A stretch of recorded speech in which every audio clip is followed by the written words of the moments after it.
La pacification de l'Ituri entre dans sa phase décisive.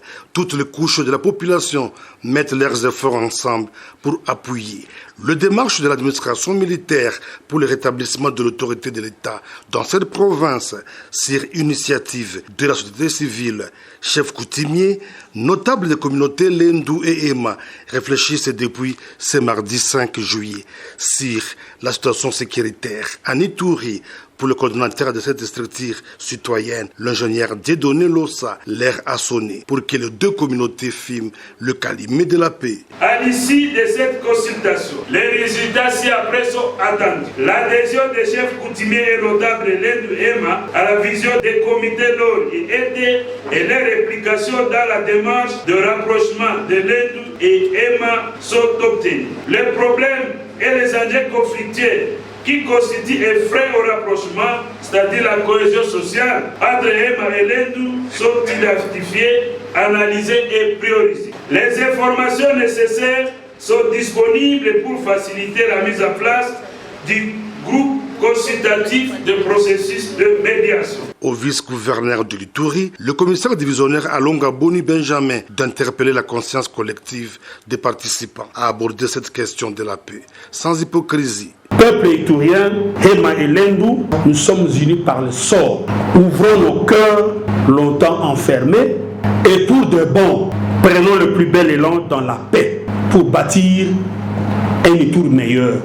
Depuis le début de cette année, la communauté iturienne réunie au sein de l'INADI travaille côte à côte avec l'administration militaire pour sensibiliser les miliciens à déposer les armes et participer aux efforts de paix amorcés par le chef de l'État, Félix Antoine Tshisekedi Tshilombo, matérialisé par le gouverneur militaire, le lieutenant général Luboyanka Johnny. En ce jour, un climat de sécurité et de confiance règne sur toute l'étendue de la province. Le membre des caucus des parlementaires de l'Ituri salue la calmie qui règne sur l'ensemble de cette province dirigée par l'administration militaire. Ceci grâce à la détermination du président de la République, Félix Antoine Tshisekedi Tshilombo, imprimée en Ituri par le lieutenant général Luboyanka Johnny ayant abouti aux signatures des actes d'engagement unilatéral de cessation des hostilités par les miliciens Codeco et FPIC. Ces élus nationaux ont félicité et encouragé le gouvernement militaire pour ce travail abattu. Nous avons eu le temps de pouvoir parcourir la situation d'ordre sécuritaire de notre province de l'Ituri.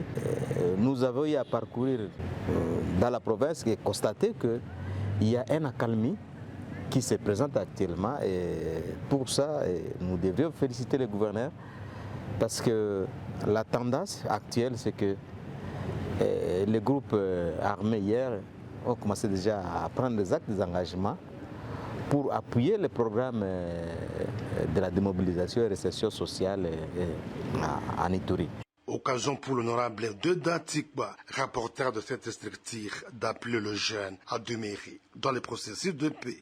Nous les encourageons, nous les sensibilisons et nous leur disons de saisir la main du chef de l'État qui ne jure que par la paix de la province de l'Ituri. Dans ce cadre-là, je crois très prochainement, il y aura la continuité du processus de paix de Nairobi et nous encourageons tous les groupes armés à adhérer massivement et d'aller dans cette conférence de paix de Nairobi parce que c'est ça le chemin indiqué pour la paix en Ituri. Signalons que, depuis plus d'un mois, la population aspire une ère de paix caractérisée par la libre circulation, le retour des déplacés, la reprise des activités socio-économiques et la libre circulation sur plusieurs axes routiers à travers la province. Pancarte est métallique, na yango bako couler béton pour épaule à terre. Côté kuna bako koma, Ituri vous dit au revoir. Otoele vous souhaite la bienvenue. Dindinde yango wana. Namoni Makamonio c'est Cécilie déjà. Il faut insister là-dessus.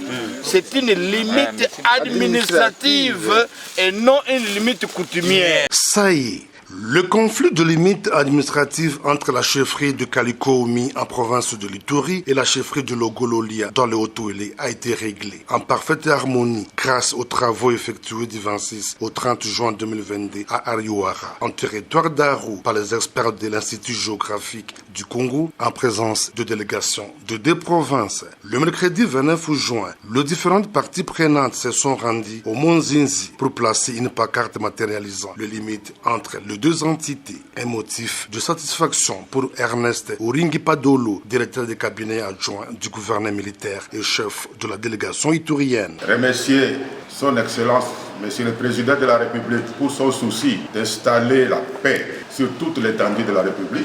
Je voudrais également remercier son Excellence, Monsieur le Vice-Premier ministre, ministre de l'Intérieur, Sécurité et Décentralisation, sa promptitude d'avoir répondu à la demande des gouverneurs de déléguer une commission du ministère de l'Intérieur et celle de l'Institut géographique. Je remercie également nos 2 gouverneurs pour leur implication. Même son de cloche du côté de la délégation du Haut-Ouélé, tel que l'a dit le vice-gouverneur de la dite province.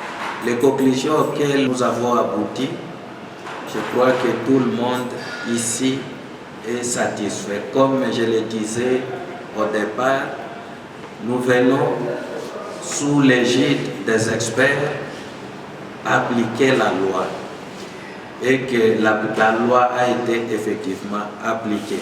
2 experts de l'Institut géographique du Congo vont continuer de placer des bornes à certains endroits précis de la limite entre les 2 provinces. Il en sera de même du côté de Mambasa, où il existe un conflit similaire avec le territoire de Wamba. Il sied de dire que la résolution de ces conflits qui a fait mort d'hommes en avril dernier matérialise la détermination du gouverneur de 2 provinces à assurer la cohabitation pacifique et la concorde entre les populations, tel que le vit le chef de l'État congolais, Félix Antoine. La célébration du 62e anniversaire de l'indépendance de la RDC a été marquée en Ituri par l'organisation de plusieurs activités liées à la paix. Pour commencer, une conférence débat a eu lieu à Bunia sur initiative de la synergie de jeunes patriotes engagés pour le changement, question de réfléchir sur la responsabilité de la jeunesse dans la recherche de la paix en Ituri, a dit Daniel Kandanda, coordonnateur de la dite association. Nous voulons sensibiliser les jeunes, nous voulons les encadrer, et quand nous parlons de l'encadrement, nous parlons du changement des mentalités, parce que ça doit commencer par là. Nous devons prendre conscience et notre conscience doit être vive. Nous avons compris que la province de l'Ituri a besoin de la participation de la jeunesse et le temps de siège a besoin de la jeunesse pour parvenir à l'objectif. Et nous devons passer à une étape de pardon et d'oubli de tout ce que nous avons connu. Nous devons passer à la pacification et au développement de notre province, car personne ne viendra le faire à notre place. Si la synergie de jeunes patriotes engagés pour le changement a opté pour une conférence débat, des avocats et des magistrats ont, de leur côté, célébré le 30 juin par un match de football à Moudipela, placé sous le signe de la paix. L'indépendance, c'est la libération de l'homme de tout esclavagisme. Et nous, en Ituri, nous souhaitons la paix. Parce que s'il y a la paix, il y aura la quiétude et les gens, les communautés vont se resserrer. Et même les professions vont se rapprocher les unes des autres pour marcher ensemble. Serré sur le gâteau, la commémoration de la journée du 30 juin en Ituri a été également marquée par l'organisation d'une soirée de gala au cours de laquelle les différentes personnalités de la province engagées pour la paix ont été primées par Modeste Tchomba, chancelier des nations, venu de Kinshasa. Signalons que ces activités ont été rendues possibles grâce au financement de l'administration militaire sous la gouvernance du lieutenant-général Luboyanka Chama Johnny.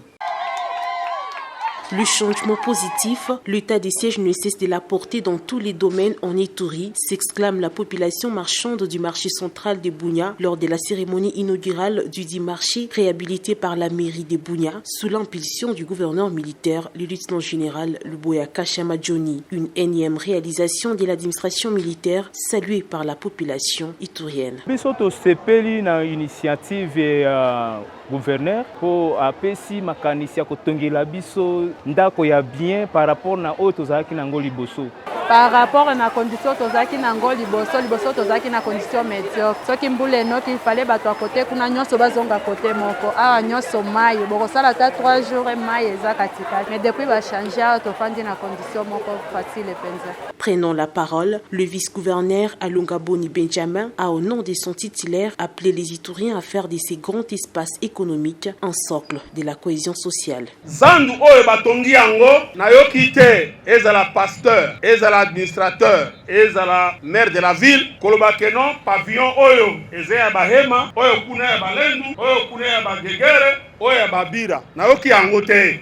Et que ce marché soit réellement un lieu de rencontre, d'échange et surtout de la fraternité pour booster le développement de l'Ituri. Et au nom du gouverneur de province empêché, je vous remercie. Pour le maire policier de la ville de Bunia, le commissaire supérieur principal Tchabouine Wamigo John, le bien-être du peuple iturien demeure les credos de la mission de l'état de siège en Ituri, conformément à la vision du chef de l'État, Félix Antoine Tshisekedi Tshilombo. Le numéro 1 de la ville de Bunia appelle ainsi le bénéficiaire de cet ouvrage à en faire bon usage. La construction de ce marché n'attendait que l'avènement de l'état de siège. C'est pourquoi notre population n'oubliera pas les traces, les œuvres laissées par son excellence, monsieur le gouverneur de province. Je cite le lieutenant-général Denis Louboyan Pacha. J'arrête le vœu de voir ces œuvres bien conservées, salubres pour le bien-être de tous les marchands et acheteurs. Le marché central de Bunia compte actuellement 41 pavillons avec plus de 1870 étalages et des toilettes modernes grâce à ce projet de modernisation dont les budgets s'élèvent à 79 millions de francs congolais, dont 59 millions débloqués par la mairie grâce aux taxes perçues et le reste, une contribution des opérateurs économiques.